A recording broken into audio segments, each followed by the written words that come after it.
Permisi ya Pak, di sini saya akan menjelaskan tentang ringkasan dan pemahaman tentang AMDAL. Pertama-tama, pengertian AMDAL. AMDAL atau analisis mengenai dampak lingkungan adalah kajian mengenai dampak besar dan penting suatu usaha dan atau kegiatan yang direncanakan pada lingkungan hidup yang diperlukan bagi proses pengambilan keputusan tentang terjadinya usaha atau kegiatan di lingkungan hidup. Selanjutnya, definisi AMDAL menurut PP nomor 27 tahun 1999. Kajian mengenai dampak besar dan penting suatu usaha dan atau kegiatan yang direncanakan pada lingkungan hidup yang diperlukan bagi proses pengambilan keputusan tentang penyelenggara usaha dan atau kegiatan. Selanjutnya adalah AMDAL adalah keseluruhan proses yang mempunyai komponen. Yang pertama adalah kerangka acuan bagi penyusunan ANDAL atau KA. Selanjutnya, analisis dampak lingkungan atau ANDAL. Rencana pengolahan lingkungan atau RKL. Rencana pemantauan lingkungan atau RPL.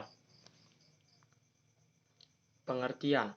Kerangka acuan atau KA adalah ruang lingkup studi analisis dampak lingkungan atau ANDAL yang merupakan hasil perlingkupan.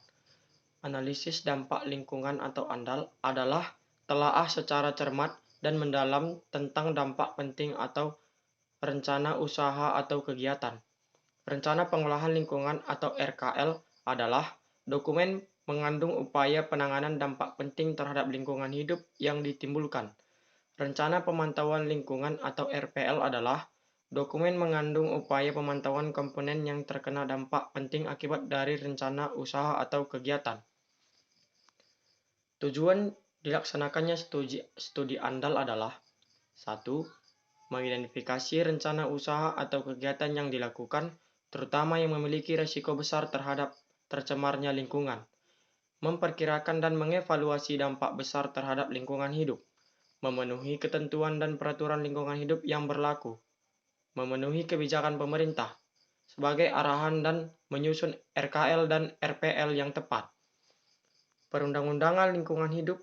Yang pertama adalah Undang-Undang Republik Indonesia Nomor 4 Tahun 1982 tentang Ketentuan Pengolahan Lingkungan Hidup. Yang kedua, Undang-Undang Republik Indonesia Nomor 32 Tahun 1997 tentang Pengolahan Lingkungan Hidup. Yang ketiga adalah Undang-Undang Nomor 32 Nomor 29 tentang Perlindungan dan Pengolahan Lingkungan Hidup. Konsep kesehatan lingkungan.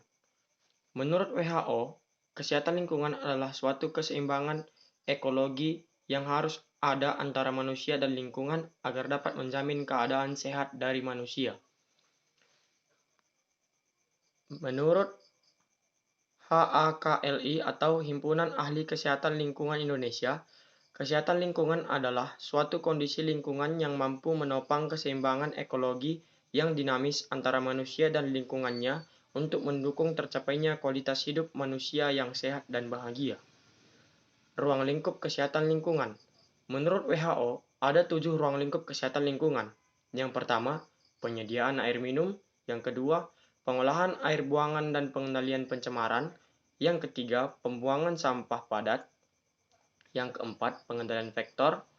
Yang kelima, pencegahan atau pengendalian pencemaran tanah oleh ekskreta manusia. Yang keenam, higien makanan termasuk higien susu.